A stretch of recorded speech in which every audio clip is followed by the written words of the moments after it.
A lot of us men don't talk about this part. We talk about grinding, we talk about being strong, we talk about being dependable. But what happens when we stop depending on ourselves? The hardest person that you can rebuild trust with is you. Yo, welcome back to part 2 of this interval series that we are doing. And this episode here is titled, I Will Trust Myself Again. Yep, I will trust myself again. I am doing something different today. I am on location at a local park, and I just want to do something different. I wanted to get outside and get into the elements and record today. So if the sound is different, that's just nature. That's just what you hear on the background. So I hope it's not too bad. But today we're going to jump back in part 2. If you have not listened to part 1 of this series, I highly encourage you to go back and listen to part 1, because that builds upon this episode, which will build upon 2, maybe 3 more episodes. And I want everybody to be able to flow with the conversation. So again, pull up a chair. I got the table ready, and let's get ready to talk about how I will trust myself again.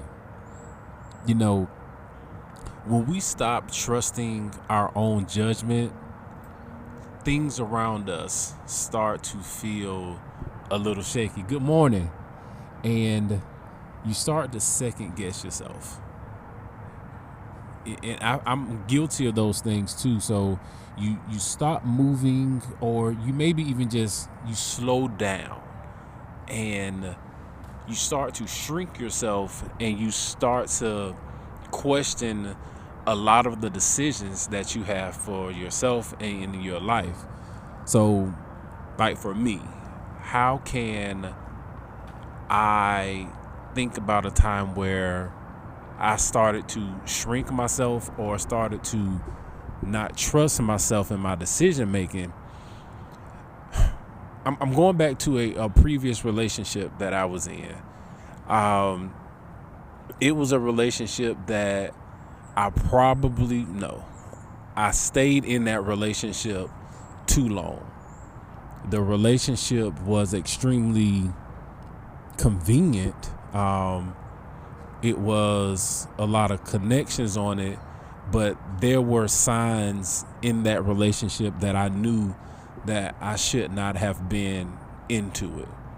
But in all honesty, once sex get involved in relationships, it makes them harder to break, regardless of what anybody may say.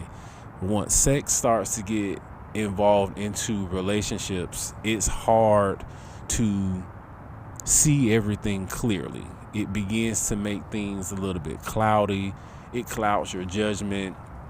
Certain things that you would probably not stand for, you would stand for. Things that you probably wouldn't be okay with, you become okay with because of the sex that is involved in it.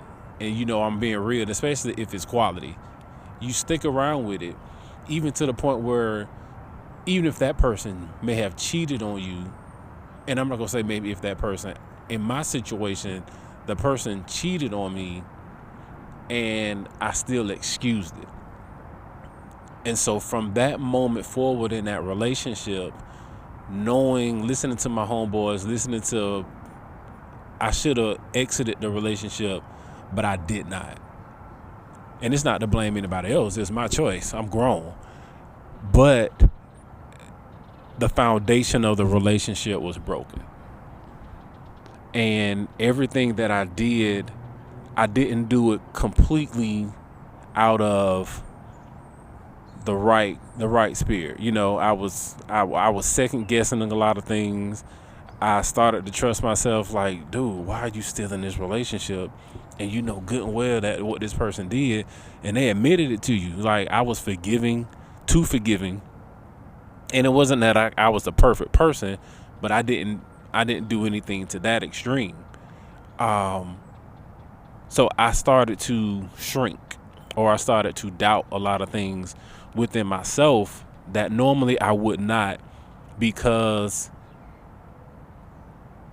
I was allowing I felt like I probably wouldn't get another good relationship because I had self-confidence issues. I felt like this was the best that I could have at the moment, again, because I had self-confidence issues. So I stayed, and it caused me to not really stretch like I normally would. And that was a hard place for me. And then when the relationship finally ended, it ended so abruptly. Like, it ended so abruptly, and it kind of ended kind of very toxically. It ended. But it was one of those things where the only way I was going to get out, it had to be something even more extreme. And I know you're probably thinking, like, what could be more extreme than somebody cheating on you? But there was something else that happened that was more extreme, that I was finding like, yeah, I'm out. And after that, I had to go back and start to heal myself because I was hurt. Like, of course, dealing with other relationships after that, I had a revenge mentality. If you know what I mean, you know what I mean. I had like a revenge mentality for a minute, but I had to like detox from this toxic trait of myself that I had and put together, because I allowed myself to get lost in this relationship. So, and even as I'm reflecting on this story, it has me thinking about like, what are some areas, or what are some things that I may have learned while I was in there about myself, or what are some things that may have challenged me as I'm reflecting at it now, as 42-year-old Marcus. What are some things? And I wrote some things down, and it made me think about like, what actually breaks a man's self-trust, because I stopped trusting me. I started doing things not organically anymore. I'm looking around because, it's people out here. I'm speaking, it's early in the morning. The elders are out walking. So I'm walking and I'm speaking, and that's why I'm looking around, for those who are actually on video. So my question came, and I want you to think about this too. Like, what breaks a man's self-trust? And the first thing was staying in a situation too long. We know that there are certain situations we need to exit, whether there's relationships, jobs, any type of situation. We know when it's time for us to exit, but sometimes because of self reasons, we stick around and we allow ourselves to stay in those situations because we may or may not trust ourselves like we could or we have to live outside of it. Ignoring your intuition, or I like to say God's voice. We know God speaks to us in certain areas, in most areas, but sometimes we ignore his voice. We ignore our intuition. We ignore that spiritual knock that's letting us know that, hey, this not it. This not it. It's time to go. And sometimes we make decisions based off of pressure. Like, and once we continually to do those three things, we begin to lose our trust in ourselves. Because if I can't trust the voice of God, or if I can't trust my own intuition, then what I'm gonna do? If I can't trust myself or have the strength in myself to walk away from a situation because of doubt and or fear, then what am I doing? So the next thing I ask myself, what does self-trust look like? And all of these are things that I'm guilty of. It's over asking when you already know. Example, if I'm working on something, got a new idea, even with starting my podcast, I knew that it was something that I've always wanted to do. I love to talk. I love to help people. I don't mind sharing my life experiences, but I started asking people, like, hey, what do you think about this? Hey, what do you think about this? What do you think about this? Do you think I should do this? Do you think this is a good idea? Like, I keep asking other people, looking for other people's approval. And it's almost like you spent 6 months of surveying and you ain't got no work done. Like, stop always asking individuals. There's something about looking for counseling. That's one thing. But when you are only looking for, you won't move unless you get certain people's approval. Like, hey, come on, let's make some moves. Being scared to be wrong, I don't like it. I don't like being wrong, and I know that's laced in pride. Like, the undertone of that is pride, and we feel like every move we make is going to jump off. Like, I remember when I released my first episode, I was just ready. I'm like, all right, I got people waiting on this, and crickets. Even still now, like some of my podcast episodes, I have people who listen to them, but I had somebody who really taught me something really good, was like, told me to stop looking for your close-knit or certain people around you, or even just people in your city, to be the ones that's going to always support you. When you put your podcast out and when you put it on the internet and social media, it goes across the world. Don't think that you're only going to be popular and or hit on your local scene. There may be somebody in Argentina who's going to see your TikTok, who's going to see your Instagram or your Spotify, and they may reach out and let you know that you're doing a great work. So don't limit yourself on. So don't be scared to be wrong. It may hit, it may not, but you keep pressing that record button because you know what's in you to do. And another part is you start to avoid leadership roles. That was a biggie for me. Like, I would step back, or people ask me like, hey, do you think you could lead this, or do you think you could do that? And I was like, nah, I don't want to do that, but I help. Like, I don't want to be the president, but I'll be the vice president. Like, I don't want to be the lead, but I'll be the support. Like, so when self-trust, when you're not trusting yourself, these are how examples, how it looked like for me. And what's crazy is when you don't, I'm not going to keep saying I'm talking about me.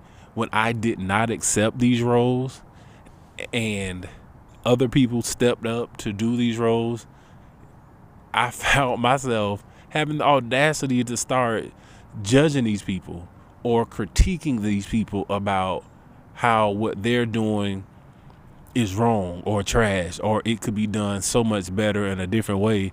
Then it's like a real quick self-check. Like, hold up, pump the brakes. You had the opportunity to lead. You had the opportunity to stand in that spot, but you, in your personal fear, you chose not to do it. And now you finna stand here and judge this person because they're not getting something right. At least they tried. At least they had the galls to get up, stand up, say, I'll take the lead, and do it. And that was a self-check for me. All right. And the most interesting thing about recording is you have to be honest with yourself. And that's the thing with me. Like, I have to not be so much teaching that I'm not being so much application and talk about myself, because I'm learning more as I'm doing this. People want to connect with real situations. And so what does self-trust look like when I'm starting to regain? I want to talk myself out of what I know. Like, I'll give myself 100 reasons why I can't do something, or I'll give myself 100 reasons why this may not work, but because I don't trust myself, I don't do it. Or when I know I'm starting to do good things, I won't ignore the truth of what I know God has given me to do. Like, this is now me understanding me coming over and building my trust in myself is I won't talk myself out of what I know. You know this is what you want to do. You've been planning these events. You've been planning these ideas. Get them out and let's do it. It's something else is, you start trusting yourself when you say things like, I might be wrong. I may have dropped the ball. This may not go the right way or the way that I thought about it, but I'm leaving with something. Meaning I'm going to learn something in everything that I'm doing. Every episode that I record, every idea that I have, every experience with me going to school and start my master's degree and no longer doing my master's degree, I learned so much about myself and my motives. So even in those short periods of time, I left with something. Nothing in my life happens without me learning something from it. And that's just something that I have for myself. And so last part, as we're getting ready to finish talking through. Like Marcus, you've been talking about trusting yourself, self-trust. But now that I've identified these areas, how do I build myself back up? How do I build myself? I think it's a B or something like that. I'm sorry. Not allergic, but still don't want that. How do I rebuild my trust in myself? And the first thing is you got to forgive yourself. Again, we forgive other people quickly. Like the person that I talked about in my relationship, I forgave them. I've forgiven a lot of people in my life, but I haven't forgiven myself. I haven't given myself that grace to say, it's okay, you learned from it. Now let's move forward. So I have to start with forgiving me. I have to start making small promises to myself and keeping them promises to myself. So, example, I promise myself that I'm going to spend at least 10 minutes in prayer and meditation. I promise. It's 24 hours in a day. If you can't promise to make 10 minutes in prayer or motivation to yourself, meditation to yourself, and spending time with God, well, there's a bigger problem. Promise another way. Finish those tasks that you started. Like, we have a lot of things that we probably started and stopped. Find one, pick it back up, and finish it. Find another one, pick it back up, and finish it.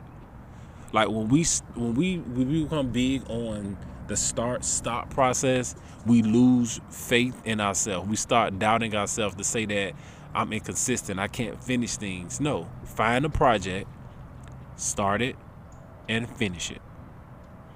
It could be a project around the house. It could be a book.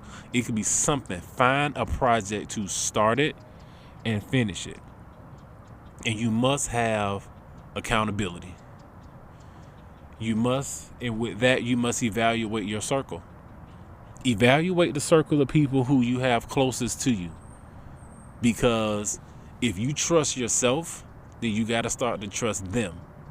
And if you have people in your circle and your close proximity that you can't trust and allow them to cut you or allow them to hold you accountable for stuff, then you got to rethink that circle. I've revamped my circle, and it's pretty good bunch of men, pretty much good bunch of guys that hold me accountable, and some ladies also that hold me accountable, but I have to give them something to hold them accountable for. So that's your homework, to take these things, start forgiving yourself, start making some promises, and start doing some things and get these tasks started and finishing, and reevaluate your circle. All these things help you it's helping me to start rebuilding my trust for myself. You spent years listening to everyone else's voice. Now it's time to hear yours again. Because when a man trusts himself, his life starts moving. I'm going to get our last closing thought. You spent years listening to everyone else's voice. Now it's time to hear yours again. Because when a man trusts himself, his life starts moving. And when you trust yourself, you stop surviving and start leading. So thank you all for listening to this part 2 of our interval series. It's been real. I'll be posting some reels throughout the week. Hey, comments, like, share. If you see this, you share it with somebody. If you're seeing this on Facebook, Instagram, YouTube, Spotify, like it, share it, get the word out. Dope Black Dad. We're in another episode. I'll see y'all in about 2 weeks. Yeah, I'm out.